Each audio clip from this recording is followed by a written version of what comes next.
Rewind-A-Dynamite from the post-wrestling site. AEW, lighting up the fuse. Sit back and enjoy the bubbly as we hear from Jon and Wai Ting. Where we're going, we don't need roads, and if the buck stops here, this thing might blow. Everything you hear are opinions of the show, and if you don't like it, go to the forums and let them know. Hello, everybody, and welcome to Rewind-A-Dynamite. I am John Pollock, along with Mr. Internet Connection himself, Wai Ting. Hello. Can you hear me? Am I still feel even like around? You're right next to me. I mean, if there was a hologram, that would just complete this experience I'm having. You sound crystal clear, as they would say, which is a step above clear.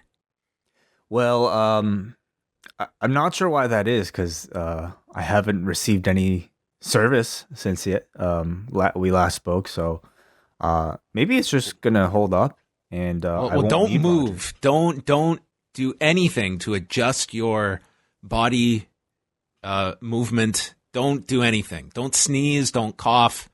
It's perfect. I'll try my best. We are in a direct line from one another with this connection. It's wonderful. It's always great to hear your voice, no matter what the provider. Well, thank you. Thanks. Did you have a great Wednesday? I did. Yeah. Really great Wednesday. Yes. Did you? Yeah. It was a good day. I went to the library. Oh, okay. Yeah. Just Yeah. to work, to research. What? You checking out a book? I did some work. I'm as I've said before, my goal this year is to read. I'm aiming for a number of 25 books. So what I've found is that I force myself every day. I just carve out time to just read a book. And I was very impressed with myself because book number 3 on the year was 445 pages, and I knocked that out in 10 days. I was very happy with that. Oh, wow. So what's the book? It was this book about the lead up to the Iraq War. Yes. Interesting. Okay. Yeah, it was a really. Did you like good it? book. I liked it quite a lot. It's the Bob Woodward book, Plan of Attack. Any insight? I feel like I'm turning into Oprah. I can do my book club review here for everybody's enjoyment. It's not a new book. It's this came out in 2004, which I found it kind of interesting because it's before, like, it was certainly a questionable move at the time based on like the intelligence they had, but would become much more of a bigger issue in years to come. This is coming out at a time when it's before the election that year that George Bush ultimately was reelected, and at a time when Iraq, it was scrutinized, but not to the degree that it would be. So it's kind of interesting to go back and read a book as opposed to one now that you have more of a more fleshed out analysis of that entire time period and the lead up to going into Iraq in 2003. All right, cool. What's next for you? I'm now back to a wrestling book. I'm reading the Andre the Giant book that comes out in 2 months. I got an advance copy out of it, and this book's awesome. This book is really, really good. It's one of the most researched books maybe I have ever read in wrestling. Like the degree to which Pat Labrade and Bertrand Hébert have gone to, right down to like any minuscule fact you can imagine attributed to Andre the Giant, right down to what day he worked this match and how it turns out, well, that was on a Tuesday this year, but it was actually on a Wednesday. Like it's crazy. It's crazy, the research for this book. Like in the first 10 pages, you will probably learn more about Andre the Giant than has ever been out there. Sounds great. Cool. So I'm sure we will have Pat on when the book comes out, but that's what I'm reading now. So what a transition from Iraq to Andre the Giant.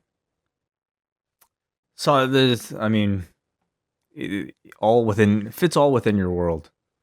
It does. I do have to read this one. So anyway, I will keep you updated. Are you reading any books? Yeah, I've really just kind of been chopping away at this book about independent music from the year 2000. So let's talk about the news and all this other shit. Are we really going You don't want to talk about independent music? I mean, we're coming out. It's over 20 years now since Napster came out. I thought the music industry was dead. It's thriving. Is it? Are you kidding? They are, I believe I heard a stat that it's going to like surpass like their most, like Spotify has just completely changed the industry. That it's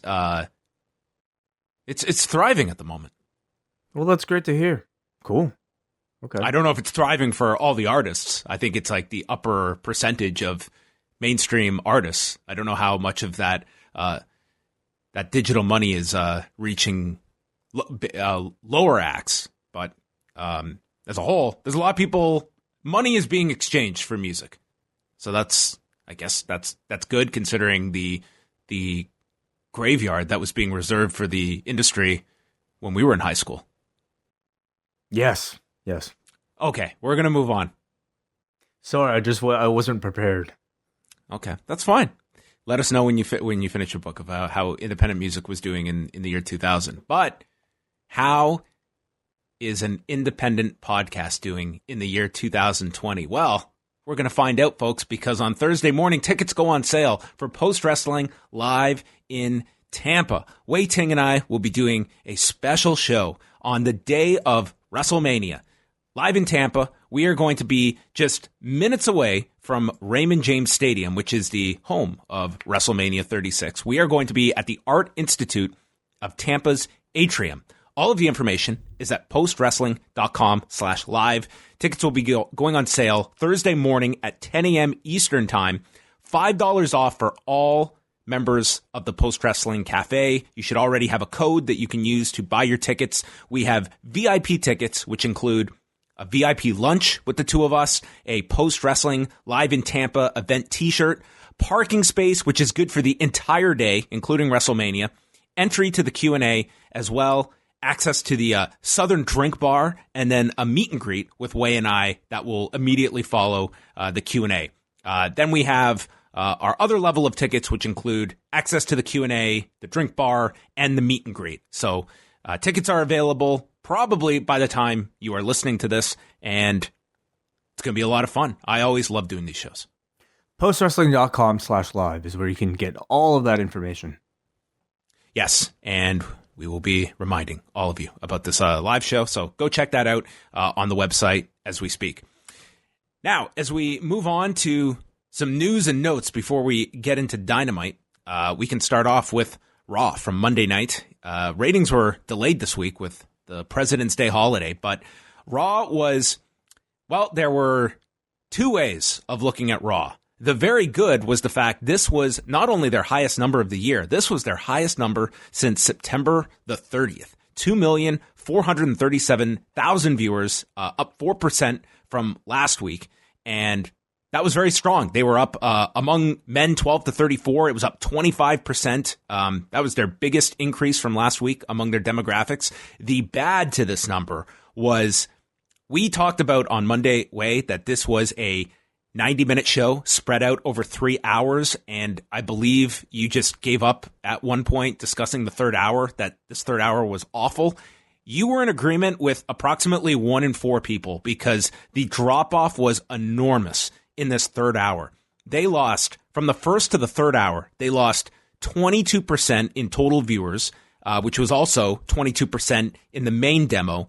Among adults 25 to 54, the drop was 24%, which was the same percentage drop of women 18 to 49. This third hour just torpedoed the average of this number. Not that surprising to me.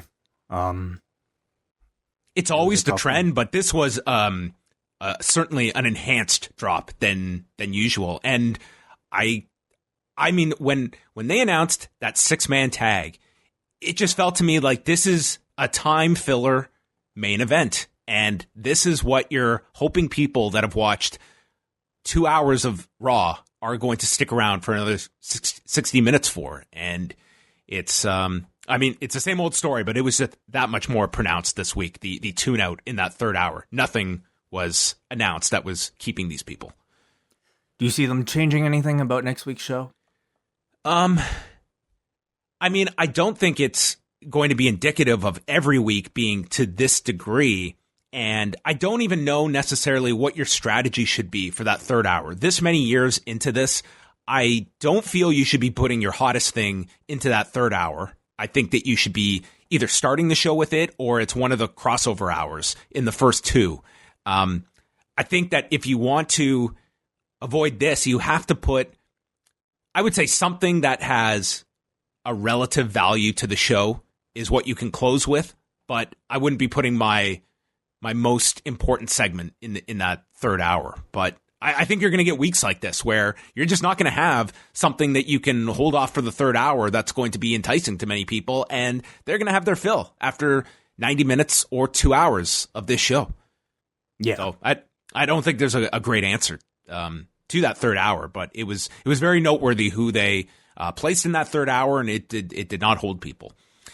Second week of the XFL was down. Everybody assumed it was going to be down. So ABC ran a game on Saturday afternoon as they had the previous week in week one. They were down 35% in total viewers, 39% in the main demo. On Fox, they were down 29% from the prior week, 41% in the demo. And overall, if you're looking at all four games week to week, they were down 34%. And even if you factor out FS1, which is, much less viewership than ESPN, which was the cable game last week, you're looking at a decrease of 27%. Are these in line way with what should have been expected for week two, that week one was going to have the hype and we were going to see relatively high declines in the second week? And can they offset the drop for the rest of the season? Can we expect games to stick around this level? I think the drop is expected always. There's a lot of curiosity for the first week, and then people in the second week determine whether or not it's worth sticking around for. And I think inevitably you're going to get a lot of people who feel like the answer might be not necessarily. Will it continue dropping? I don't know. It's hard to say. I think if you saw dramatic drops, I think there would be cause for concern. I think if they can level off at these levels, I mean, in this day and age, still topping 2 million viewers in the afternoon, early evening on network television, these are fine numbers, I think, to have. For FS1 to be doing 1.3 million viewers, for FS1, that's a perfectly acceptable number. So I think if they can stay in this level, this is not a dramatic drop. I don't think anyone expected them to stay at the level of week one. So, yeah, we'll see where they are several weeks from now, but the drops were there that everyone expected. Earlier this week, Dave Meltzer was the first one to report that Davey Boy Smith will be part of this year's WWE Hall of Fame induction class, and one that I think has always been a name that has been floated out there, and this is the year they're going to put him in. Were you surprised at all at this year being the one where they chose to put in Davey Boy? Not really. Actually, he's a name that I'm surprised isn't already in, but what sort of holdup was there? I think there's the natural one that when someone is deceased, I don't think they always want to necessarily shine a light on that. I think that's if Davey Boy Smith was alive, I think he would have been in years and years ago. Are you surprised at all? It's him going in solo, not with Tom Billington, or do you think that this was always going to be the way he would be inducted, just as a solo act? Yeah.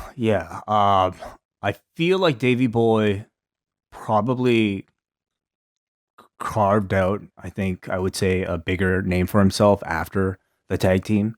I think everybody fondly remembers, the Wembley with Brett, and then really his run afterwards as more so of a solo act than anything he did, even as a tag team to a modern generation, at least. So that part doesn't really surprise me as well.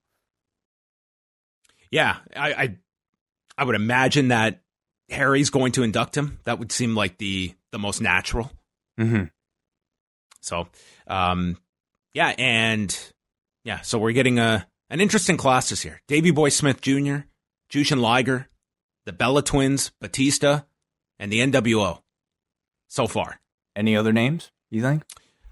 Wrestling Inc. has thrown out JBL's name that they have heard is going in as well. So, I mean, it was only a matter of when JBL would go in. So it looks like this year could be that year.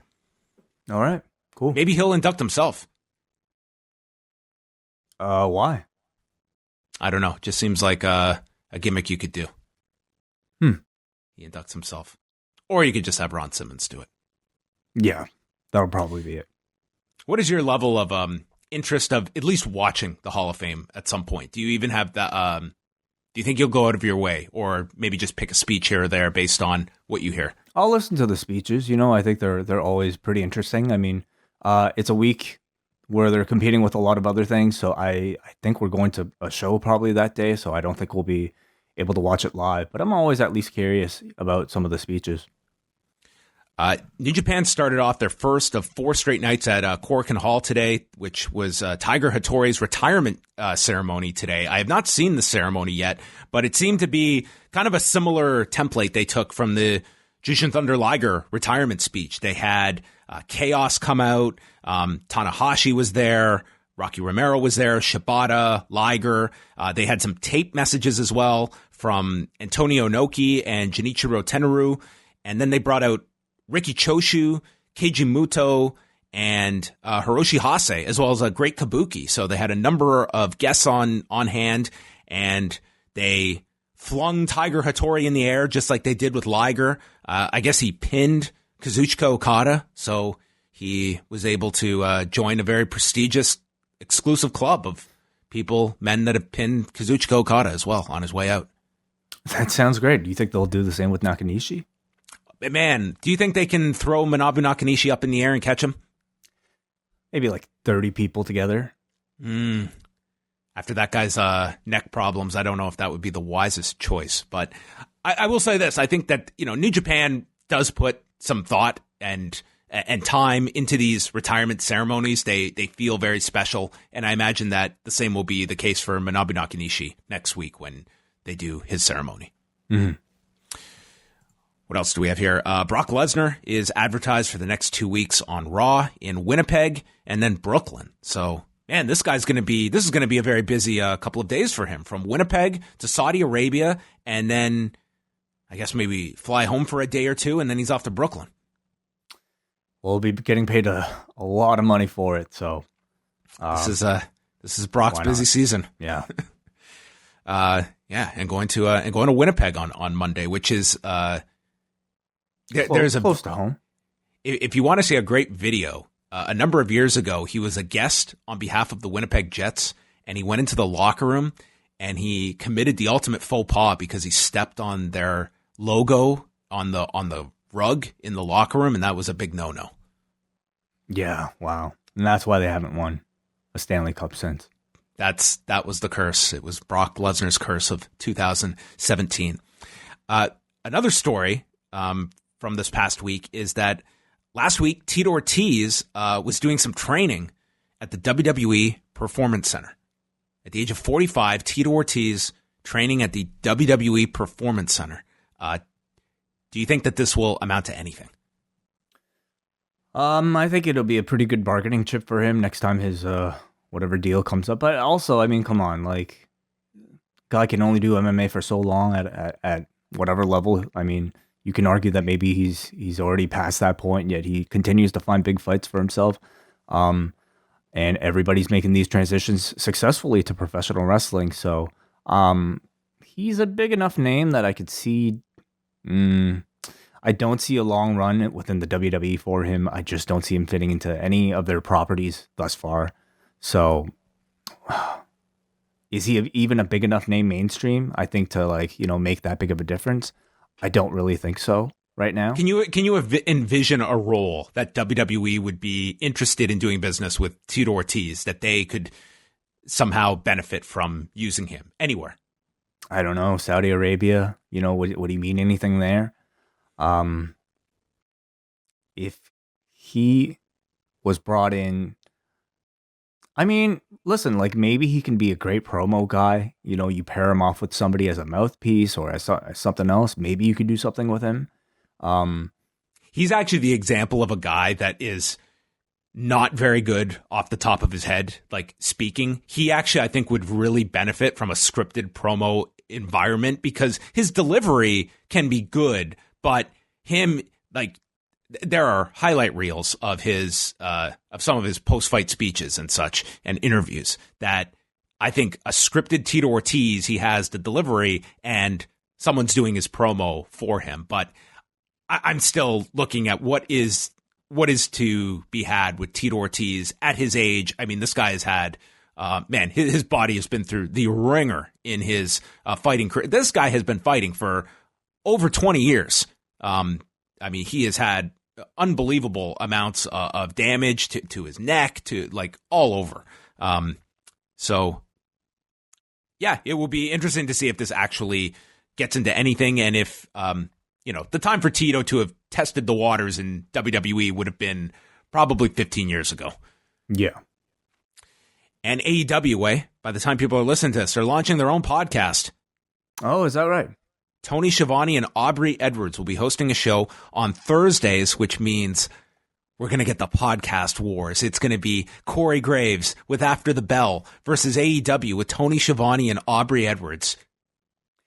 Well, we'll track iTunes downloads, comments, 5-star reviews. Engagement, yeah. Apple reviews. I mean, this is going to be the next chapter of the war, the podcast wars. I can't wait for this. All of your news items you can go check out at postwrestling.com.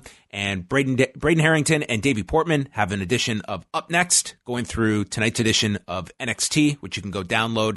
And now we can go into Dynamite, their first trip. Actually, let's go into our T-shirt giveaway. Oh, yes. Let's give away a T-shirt. Every Wednesday here at on Rewind-A-Dynamite, we give away one T-shirt to a member of the Post Wrestling Cafe, our Patreon, which you can go to visit at patreon.com/postwrestling, and the items from our T-shirt store.postwrestling.com. John, will you do the honors, please? Okay, we are going down into the list. All members of the Post Wrestling Cafe eligible to win this item, and our winner is... Congratulations to Jassim Saeed. Jassim Saeed from Tucson, Arizona. Congratulations to you. Thank you very much for being a patron of Post Wrestling. I will be sending you a message so you can pick a shirt from store.postwrestling.com. Fantastic. All right. Dynamite from the State Farm Arena in Atlanta. We open up the show and we've got Pyro, and there's Justin Roberts to introduce all of the teams on the floor, giving everybody, I guess, memories of the Reverse Battle Royal. Remember that? Yes, of course. Who could forget? They all had to start on the floor. So we had, for the Battle Royal, the number one contenders Battle Royal, the Young Bucks, Private Party, Luchasaurus and Jungle Boy, the Butcher and the Blade, Jack Evans and Angelico, John Silver and Alex Reynolds, who were hanging out on the floor, Scorpio Sky and Frankie Kazarian, Shima and T-Hawk, the Best Friends, and Santana and Ortiz, who are also on the floor at the beginning while everybody was going at it here. Jack Evans did a spot where he just came off the top and took out, actually it was it Kazarian and Sky that were the ones that took everyone out with the high cross, and then Evans tried coming off the top, was caught by everybody and dumped out. And from there, they explained that each member of the team had to be eliminated. So it was added eliminations than just one guy's out and the team is gone. We had the Dark Order spokesman appear. This was right after a silly string gone wrong on T-Hawk, and T-Hawk was eliminated. So Silver and Reynolds put their masks on. They enter, and then Dark Order gets onto the microphone, and their spokesman asks where Christopher Daniels is, and says the Exalted One is near, and the distraction leads to Sky and Kazarian being tossed out by Silver and Reynolds, followed by Sky diving onto Stu Grayson over the guardrail, and they fought away. Bucks then eliminated Reynolds and Silver, and throughout the rest of this, we don't have to go through every elimination here, but they built up to a stare down between the Butcher and Luchasaurus that got a really great reaction. And this was after the Butcher was able to stop this flurry of kicks from Nick Jackson and eliminate him. So giving the Butcher something here. And Ortiz and Santana come in. They eliminated Private Party after Ortiz ran Cassidy into Quen, and then they lifted Cassidy, throwing him out. Evans got eliminated by Jungle Boy. Ortiz and Santana then knocked Jungle Boy off the apron. And it came down to the Butcher, Matt Jackson, Trent Beretta, and then Santana and Ortiz as the only teammates that were still there. Matt and Trent did a hug for a huge pop. The Bunny goes to flirt with Orange Cassidy, who earlier in the match appeared out of nowhere outside of the ring from underneath and caught Trent on his shoulders and saved him. So people love that. Trent was eventually knocked out. Matt then did a spear through the ropes to the Butcher, eliminating the Butcher, but keeping himself alive because it wasn't over the top rope. And then Matt was left with Ortiz and Santana. Sammy Guevara trips up Matt. He's hit with a street sweeper, but hangs on, comes back, super kicks Ortiz off the apron. Guevara does the Shelton Benjamin springboard into a super kick by Matt Jackson. Place goes nuts, and then Santana gets super kicked, and he's out. Place exploded as Matt Jackson wins at 17 minutes and 58 seconds. Yeah, I thought this was really good. You know, I haven't loved all AEW Battle Royals over the past year. Some of like the early ones, like the Casino Battle Royals, I felt were often a little too chaotic or disorganized, but I didn't think this had any of those issues at all. There was clear focus in the ring at all times, good amount of spotlight on new guys like Luchasaurus or the Butcher or the Best Friends. They also took the time to set up that Dark Order stuff. And then I would say a really good build to the finish for Matt Jackson, stacking the odds against him to overcome Proud and Powerful. You know, we all knew it would be the Bucks that would win, but I think the match here helped further the momentum with them and keep the spotlight on them while building stories for the other teams. So I thought it was a really great way to start the show off. I would say within AEW, this was their best battle royal since that over the budget battle royal that they did at All In, if you want to consider that AEW in their chronology. I thought there were so many really creative ideas worked throughout this. I think they set up some interesting stories that come out of this as well.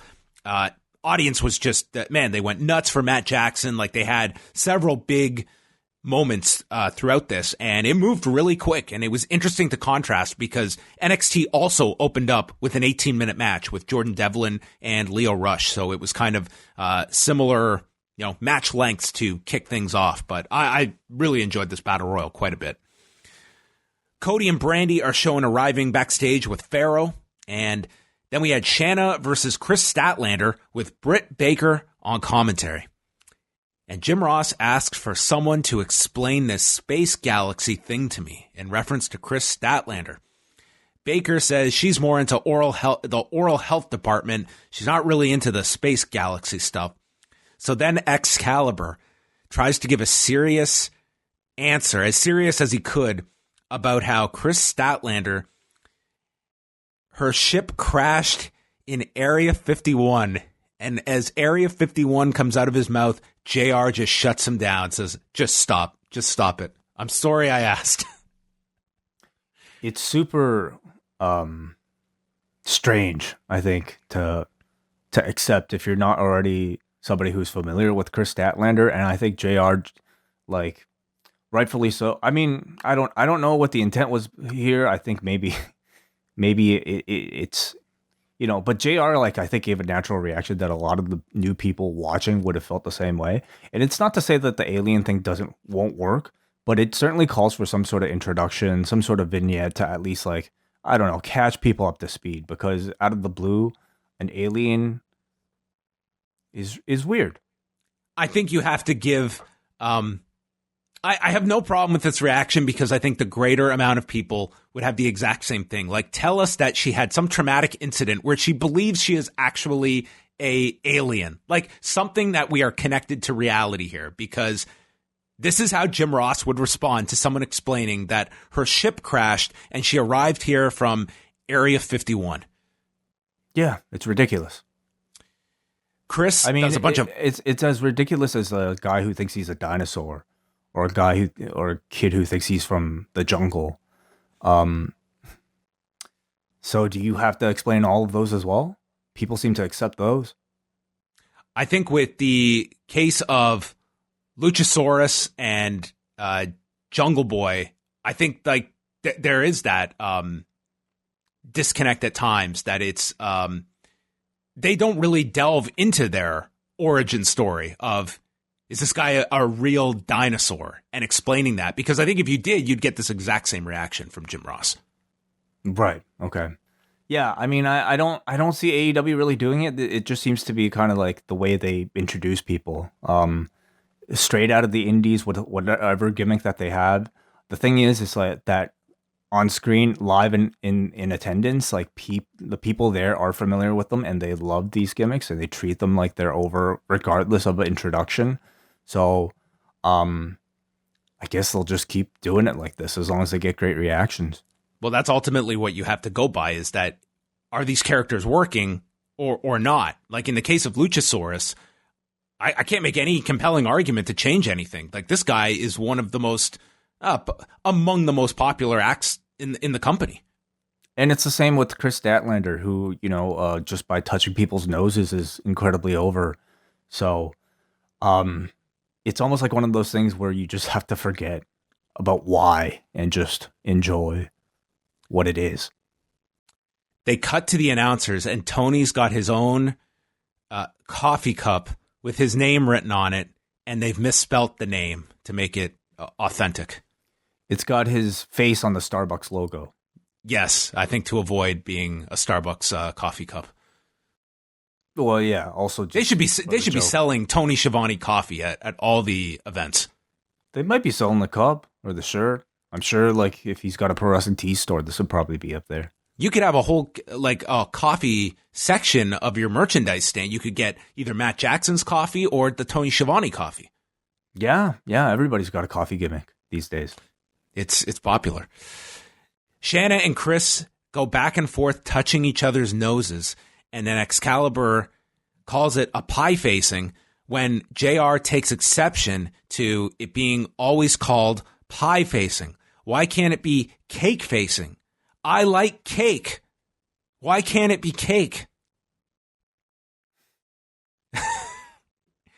He was in I don't know.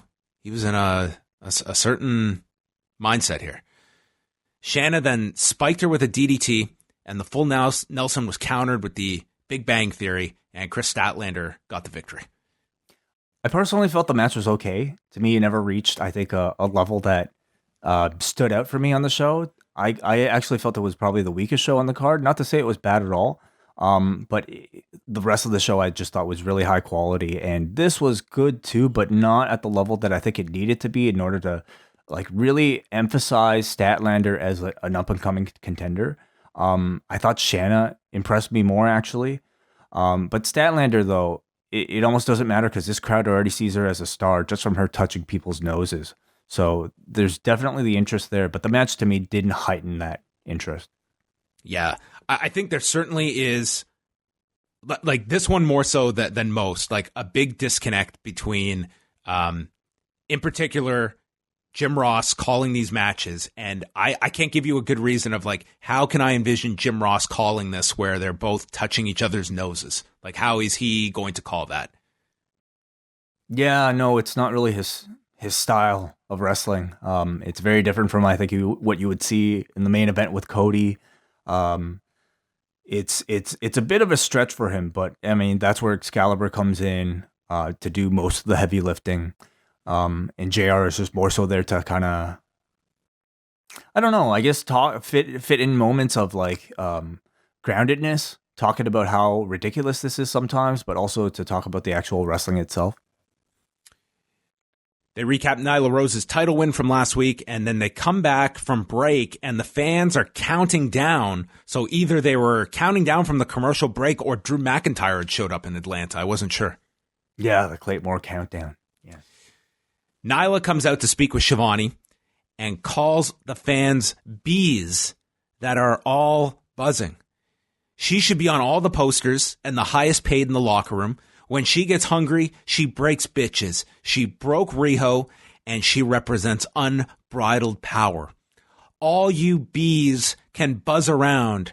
I'm the queen bee in this hive, and I'm going to be a one-time champion because no one will be able to beat a beast like me.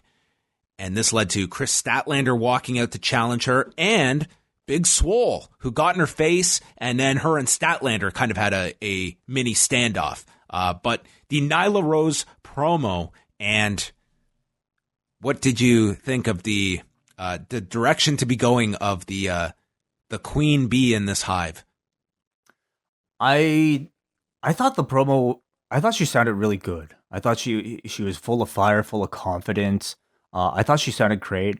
I mean, maybe the literal, like the bee stuff is perhaps, I don't know, a bit It strange. felt like one of those WWE promos where they're so obviously trying to get something over. Well, yeah. I mean, it's a little maybe kind of PG when the rest of her promo was very non-PG.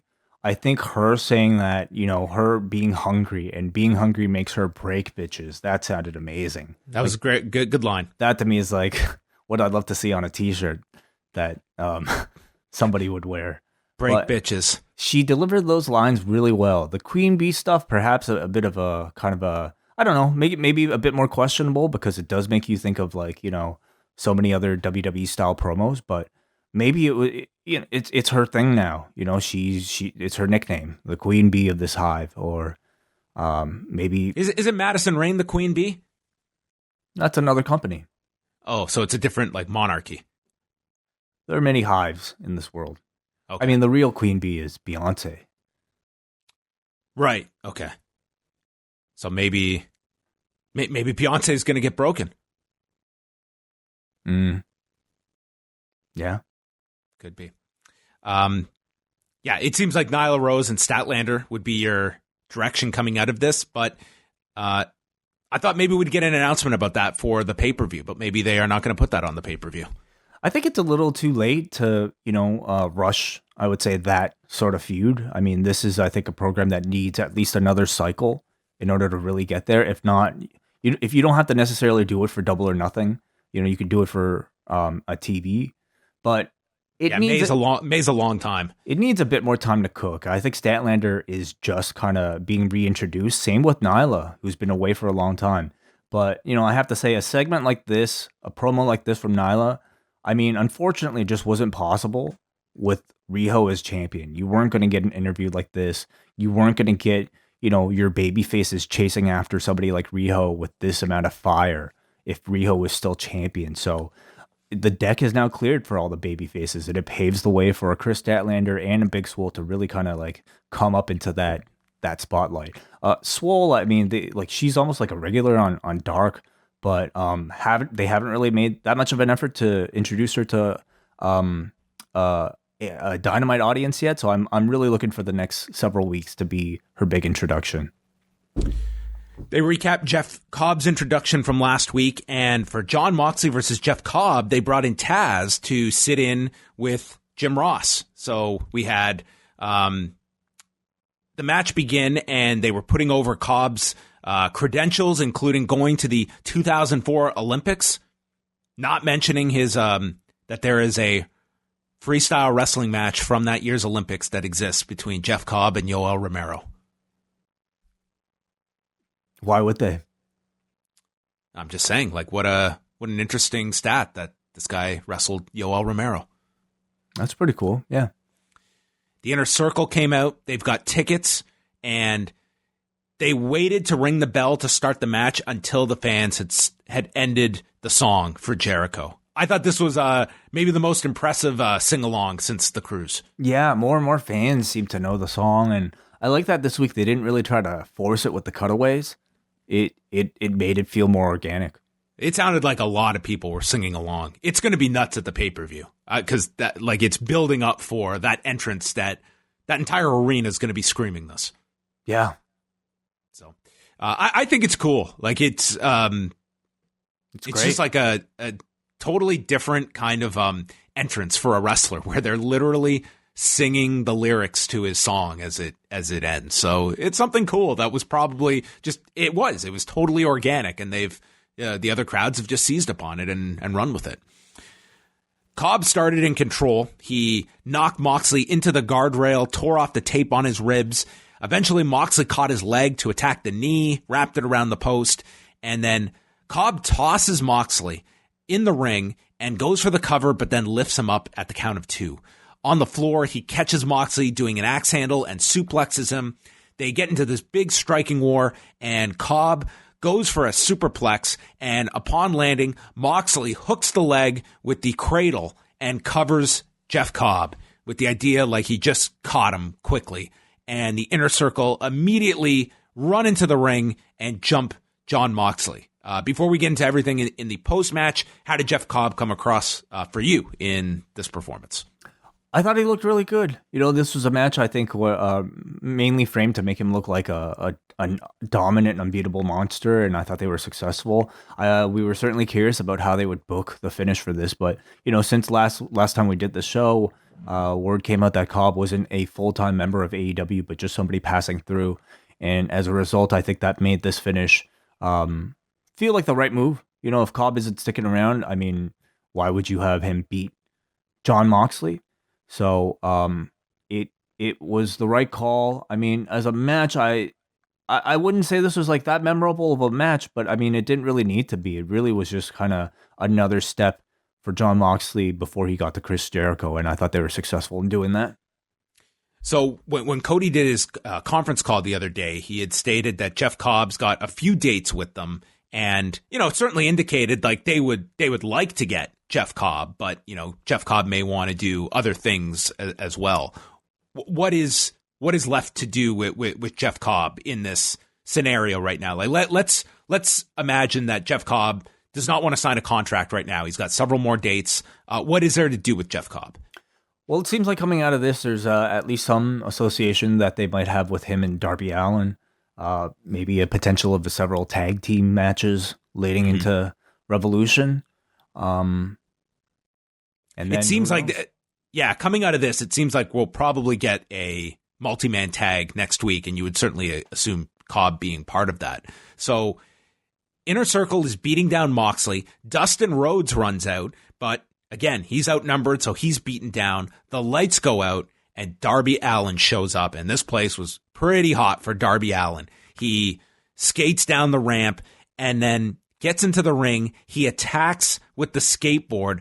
Jake Hager runs at him with the knee, and he uses the skateboard to block the knee. I thought that was so clever.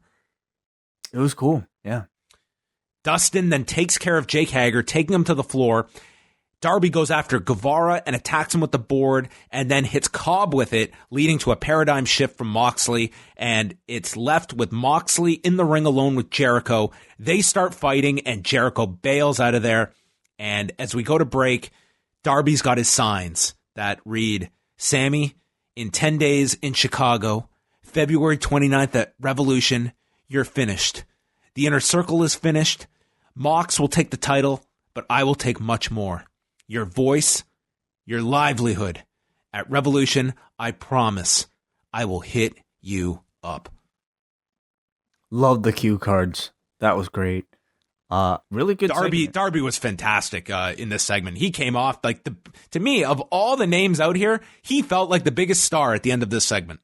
Well, yeah, he was making a big return after several weeks off, and it tells you, I think, how beneficial taking a couple weeks off of TV can be for your character. If you're somebody who is already over and miss, it made his return feel like a big deal. So I would say a really good segment. I love the continued association between Moxley and Allin. Stylistically, in terms of personality, I think they're a great combination together. So I look forward to tag team matches between the two, with the two, I mean.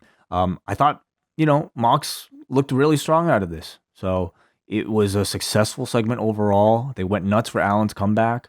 I also enjoyed Allen's subtle selling of his neck to remind us about the injury. So helped both matches leading into Revolution. Yeah, so I could see next week them doing, even if it's a tag with Dustin and Darby against, you could do Cobb and Hager, you could do You could do any mixture of them. You could get Guevara in there, or you could keep Guevara and Darby apart till the pay-per-view, but you could do something next week and in something coming out of this whole post-match attack. But this came off really well for Darby Allin, I thought. So good segment there. Then it was the tag title match with Kenny Omega and Hangman Page against Pentagon Jr. and Rey Fenix. This was great. At the beginning, they showed highlights of the Lucha Brothers' 2 wins over Hangman and Omega going back to December 18th. And they announced a 60-minute time limit. And this was taking place at 10 after 9. What if this had gone the time limit way? Oh, man. Then, no cage match, and we'd get cut off because the big game show that Excalibur was promoting all night would have had to be bumped. Hot Ones.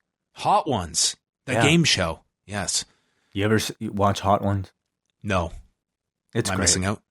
Yeah, you are. It's a show where like celebrities go on to eat hot sauces of various intensities. Oh, I know Hot Ones. Okay. Right. Yeah. Well, they were promoting it a lot on this show. It tells you what they see of, the value of putting a show like that coming out of AEW and having AEW try to send its audience into a show they have expectations for. Mm-hmm. So early on, Pentagon and Phoenix are in the ring, and the announcers are explaining that they've got a 10 count, and Bryce is counting, and then he just stops counting. And Excalibur is explaining that this is the longest 10 seconds of their life, and JR just chuckles at this. Pentagon and Phoenix, they're just doing their own thing. Mm-hmm. Yeah.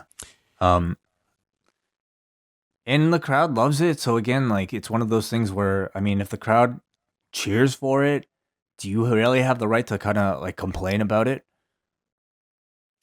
It's tough. It's in a position where, as the announcers, they're trying to call this as like in the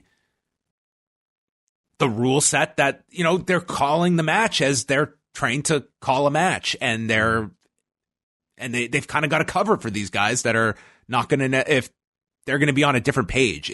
That's how it comes across at times, that it's this somewhat disconnect. I think they're trying to drag the show more into, like a realistic space where feels like the wrestlers are just kind of, I don't know, being very creative and being very loose with it. I think ultimately that push and pull is going to create a nice little compromise where guys like Penta and Phoenix will become better, or at least like slightly more still creative, but like within the boundaries of, realistic professional wrestling. Omega is selling his left knee. That became a big focus. They also mentioned that next week after AEW, they're going to have a countdown to Revolution airing on TNT. So that's potentially could hold on to a lot of viewers to push the pay-per-view. I think that's a really smart idea to follow Dynamite. Yeah, it'll likely be a lot of the Road 2 segments, put together. Great, more eyeballs on those video packages is a very good thing. Yeah. Then we got into some of the insanity in this match. Phoenix got popped up into midair and then came with a cutter to Page, while Pentagon ran at Omega with a destroyer. Crowd's going nuts here. Phoenix scaled the top rope to kick Omega down onto the apron. And then from there, Phoenix did a step up on the rope, sending Omega to the floor with a Hurricane Rana, immediately followed by Hangman with a moonsault to the floor. Page tags Omega, and the announcers are calling into question if Omega's ready because he's been injured, and should he be tagged in right now? And Page does a pop-up powerbomb. Omega lands a V-trigger onto Pentagon, but then the buckshot lariat misses Phoenix, and Page once again nails Omega with the buckshot. Page is sent to the floor. There's the Tornillo dive onto Page, Penta driver, and massive near fall. All these people thought it was over. It was the traditional ending sequence with Phoenix's dive, and he kicks out. Then Pentagon goes to the package pile driver. It's turned into a snapdragon. Phoenix comes off the top, and he's drilled with a knee, followed by the Tiger Driver 98. Phoenix kicks out of that, and this place is going through the roof. Blind tag is made by Page. Phoenix does his Tiger feint kick, spin out of the ropes, misses with a spinning head kick, and takes the combination buckshot lariat, V-trigger, and Page pins him, while Omega just collapses from exhaustion. And man, did this match just the ending, like, I would say 6 to 7 minutes were just out of this world.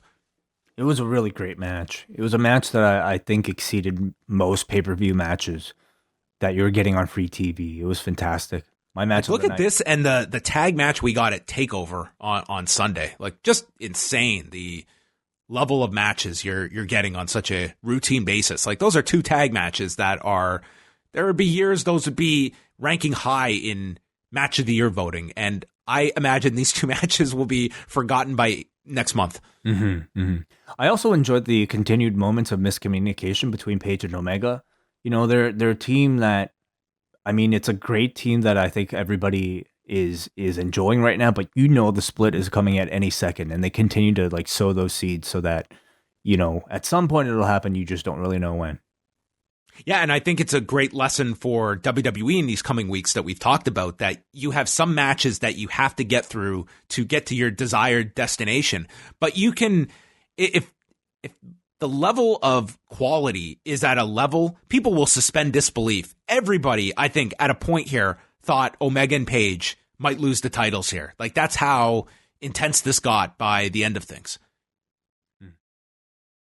The Young Bucks then walk down. They're checking on Omega while Page just looks on. Omega's caught in the middle between them, and then Page just leaves, chugs a beer, and Omega ends up leaving with the Bucks, and they will have the tag title match at Revolution on February 29th, which should be an outstanding match.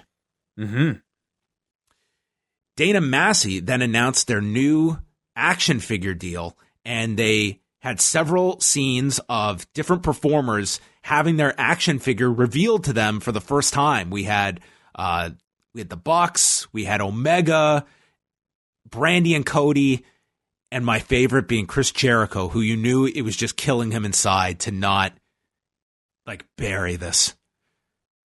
He had to be, oh, this looks so cool, this is great, and you just wanted to hear Jericho just be his character and just throw this thing out the window. But I don't know. I'm not an action figure connoisseur, but these looked really good. They look great.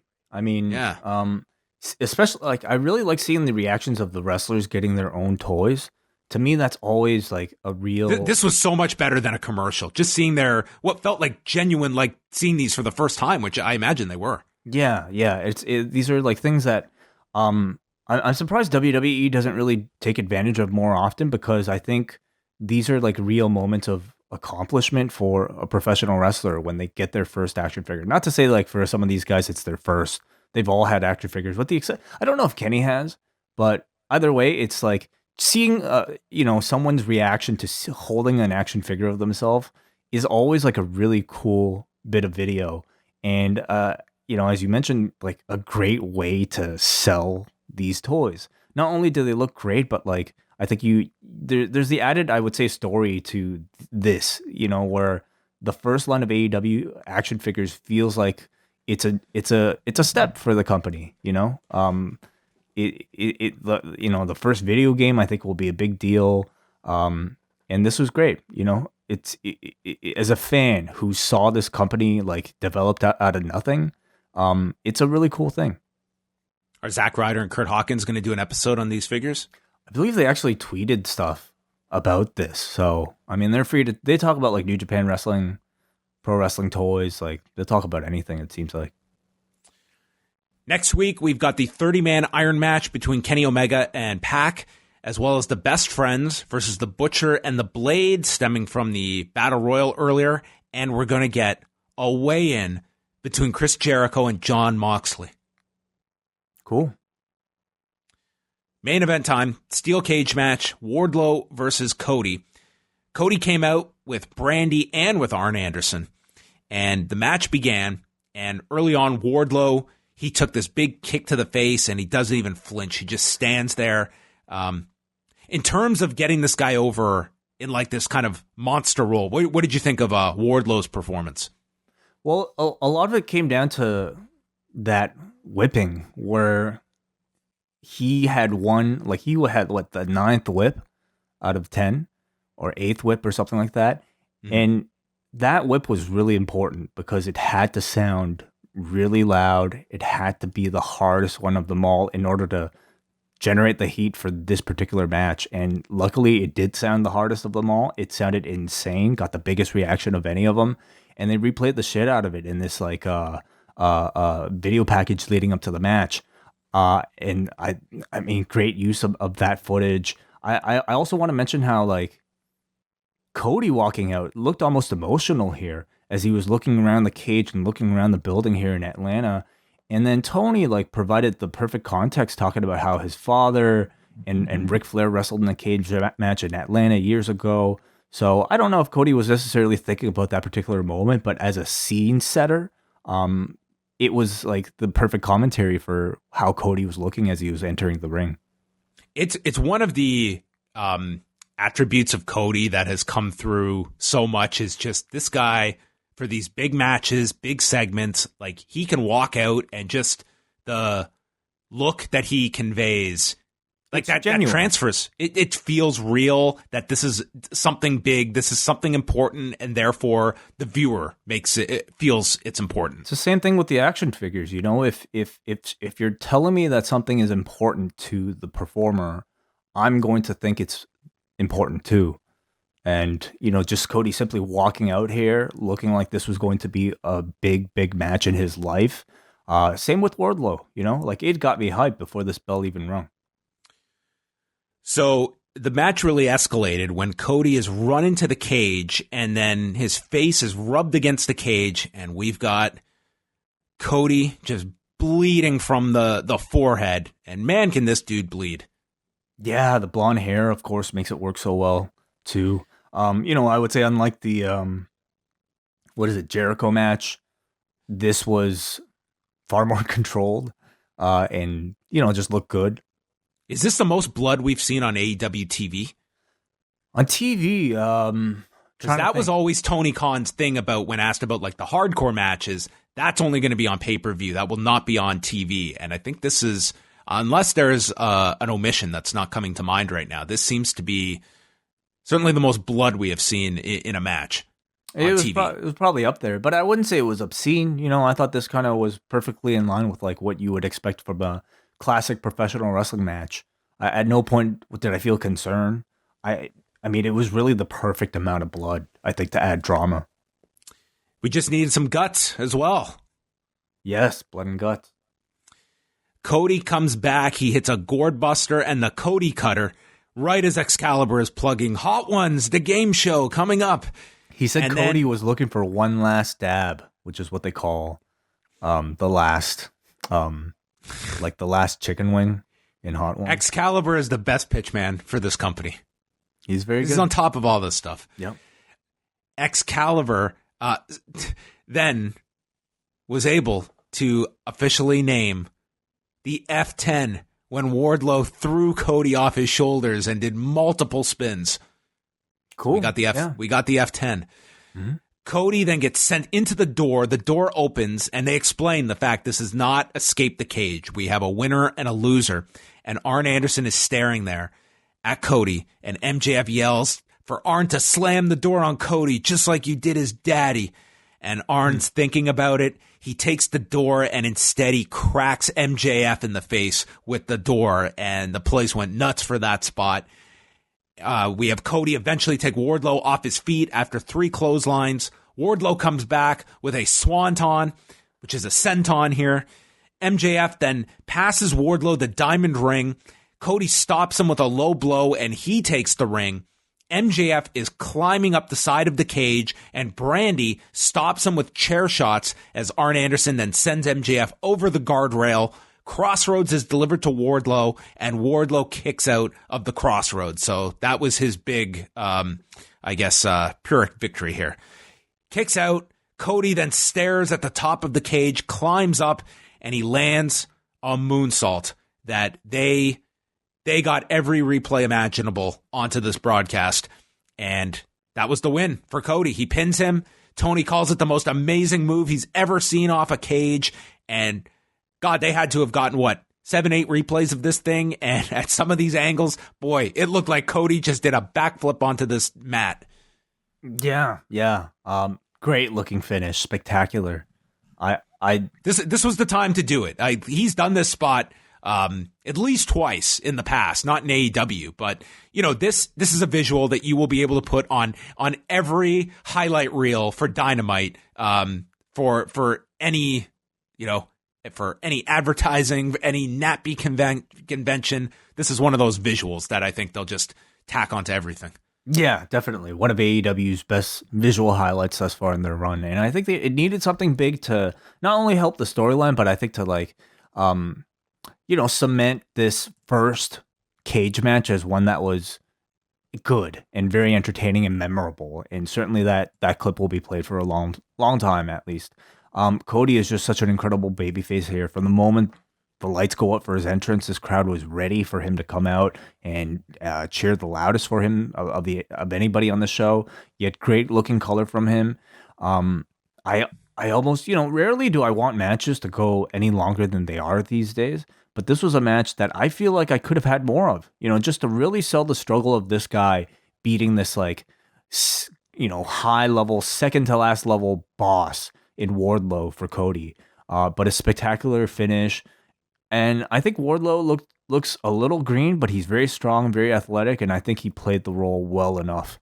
I think he has a lot of upside. I agreed with you. Like, he was, this was a big role for him, and he also had, he's been built up as kind of this big muscle, and it's not like this guy has gotten to run through all these people before getting to Cody. So he was in a position here. He was going to lose the match. Cody gave him a lot. They did the Crossroads kick out. Like, that tells me they see a lot of value in this guy. And I thought, I think that there's certainly a lot of room for growth for him, but I thought he was fine for this role. They've protected him really well, putting him behind MJF, making him matter in a lot of his segments, making him, just somebody intimidating simply based on the way he looks, hiding a lot of his shortcomings, which I'm sure, there are probably a few, but I think it tells you how great of a job they've done with him in order to put him into a main event role for his first match. And I think having it come across, wonderfully. So they've done a great job with him. Yeah, I thought you got a really, this crowd loved this cage match. You got the big moment with Cody's moonsault, and I think the blood, the visual. This was, I think the cage match went off really well. And in terms of the matches, like, that tag title match was outstanding, and I really love that battle royal. So when you add those two together, I mean, that was almost 40 minutes of wrestling there. That was pretty incredible.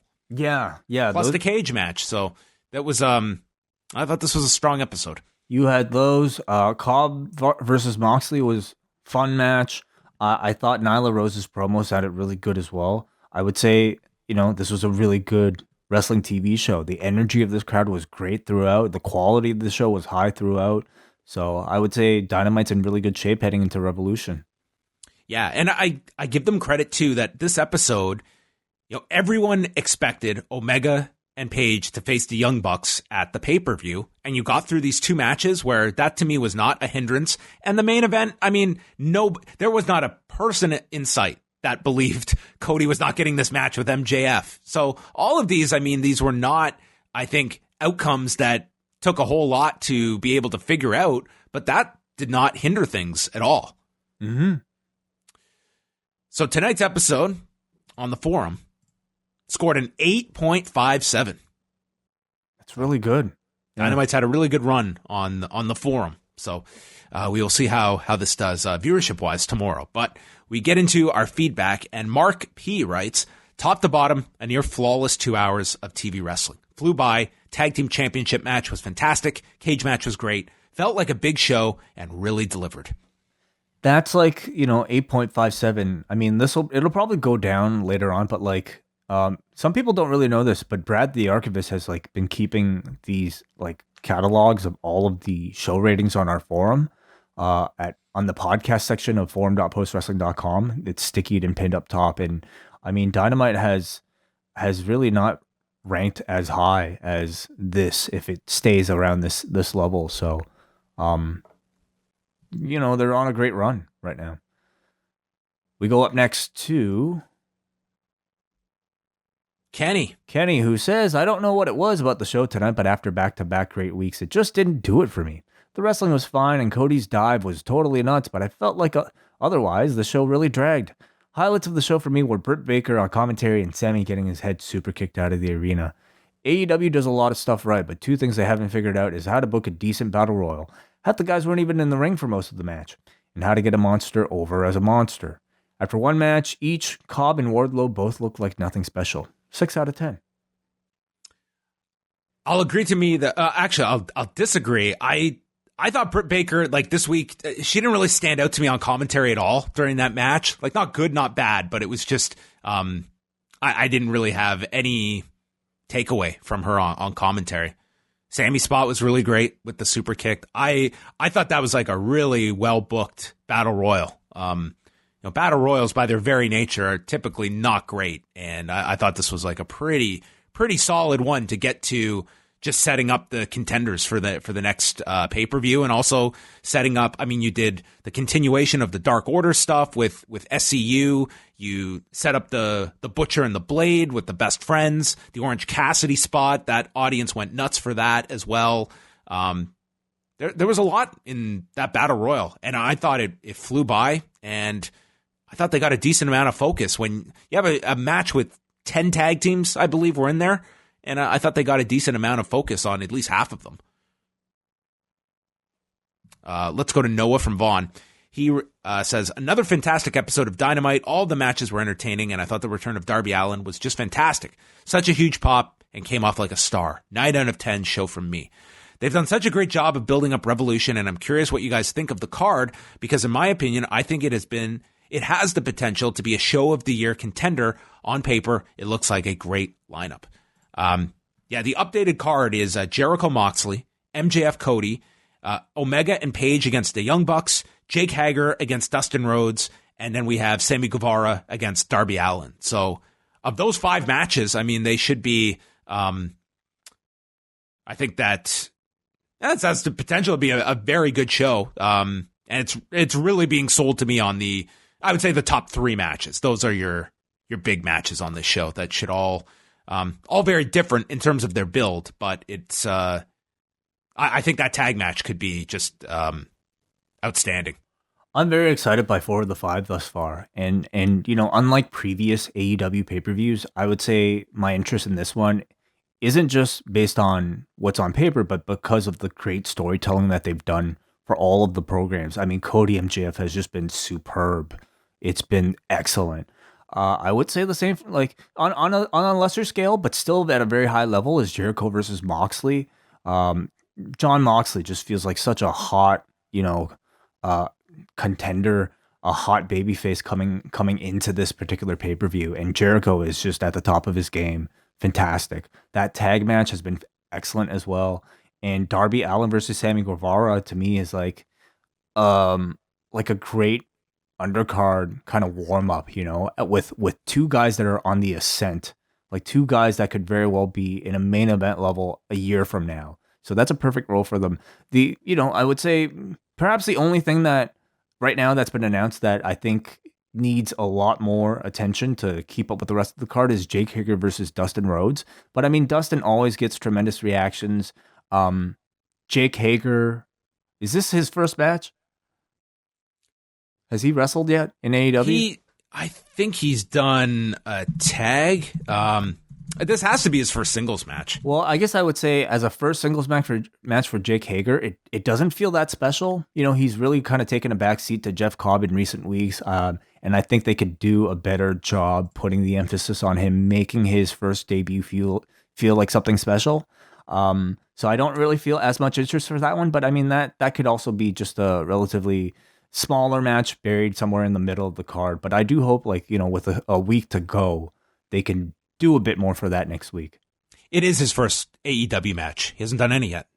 Yeah. He hasn't had a match. The last match was in August. I just don't necessarily feel the hype for it. But I mean, listen, 4 out of 5 isn't bad, and it's probably a match that'll get a really good reaction live either way because Dustin is so over. He's a phenomenal babyface and just gets these unbelievable reactions. So I think that match, it's it's not in the position to be one of the big matches on the card, but I think for what it will be, I think they could have a really strong 10, 11 minutes, and then Jake Hager wins, but have a really big lead up to it with Dustin having, I think Dustin, anytime he's in kind of one of these big singles matches, he's going to be out there to, over deliver.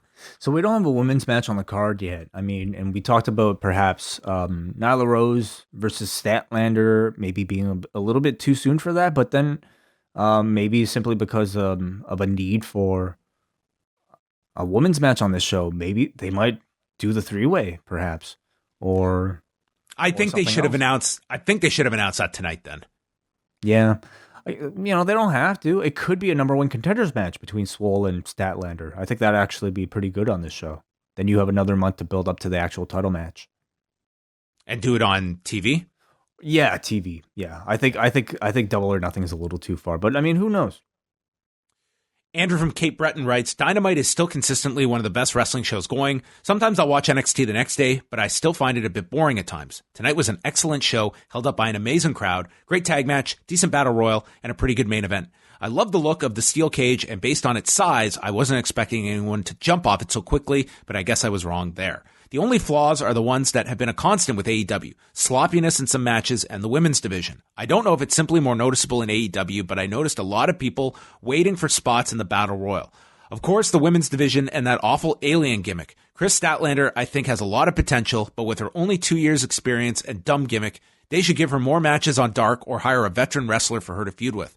Hopefully Jeff Cobb and Wardlow get something next week, especially Cobb, who kind of looked like a geek after this match. Awesome show in general with those nitpicks. 8 out of 10. Go to Hagaki, who says, killer main event and great show overall. Side note, AEW Plus definitely seemed different tonight. Less content during commercial time, more general crowd shots, and 2 instances of the live audience getting a countdown until coming back from break.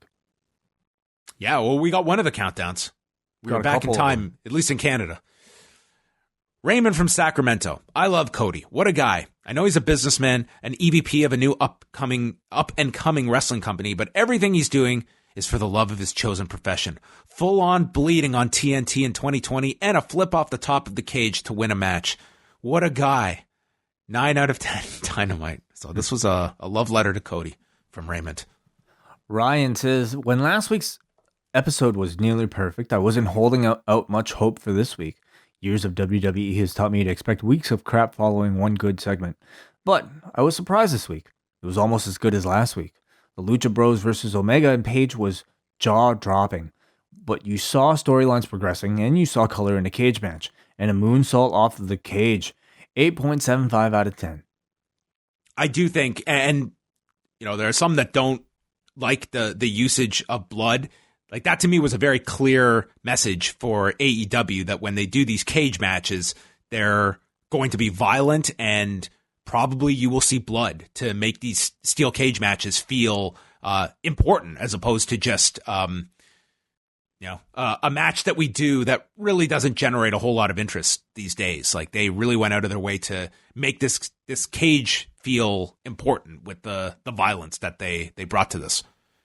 Certainly, yeah. I mean, we're at the point now where even like Hells in a Cell don't feel crazy. Like, they don't feel threatening to the competitors that are about to jump into them.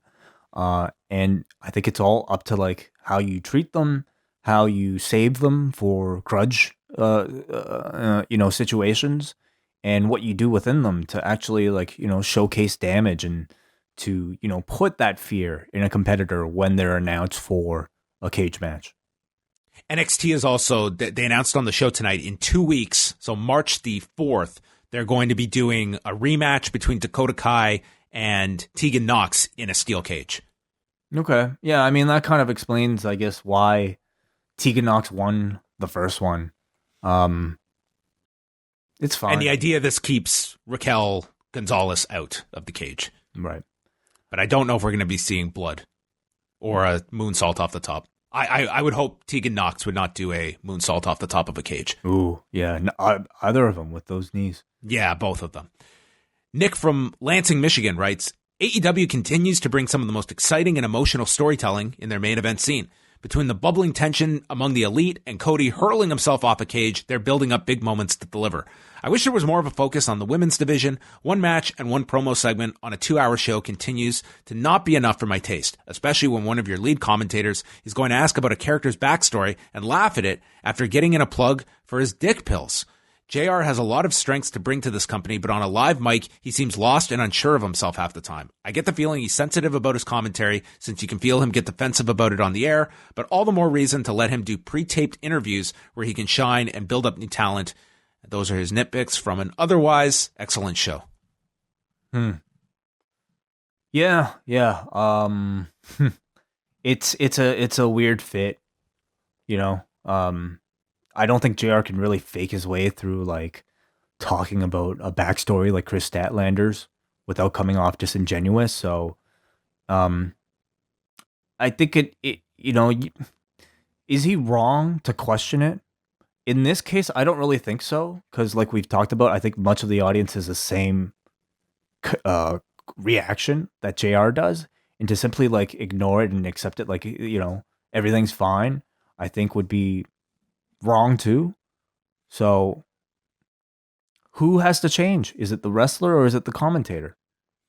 I think that it's overall, it's just a character to me that has not been introduced well to everybody, that not everybody is had a understand, like not everybody is going to be following all these people pre AEW or watching stuff online. So I think that there's kind of this character they've introduced.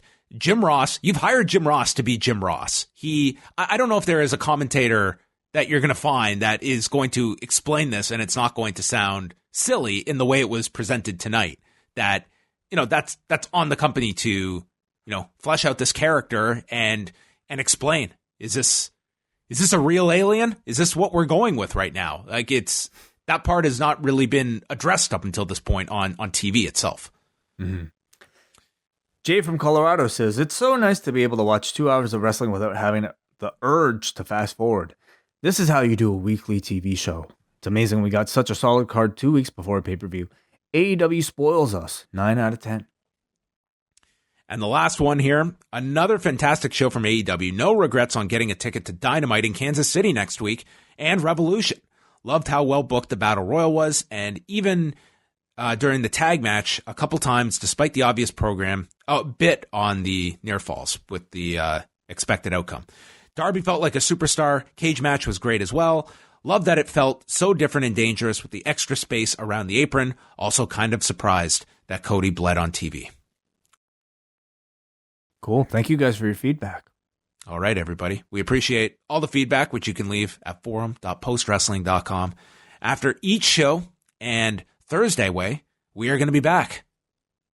Yes, that's right. Yes, Cafe Hangout.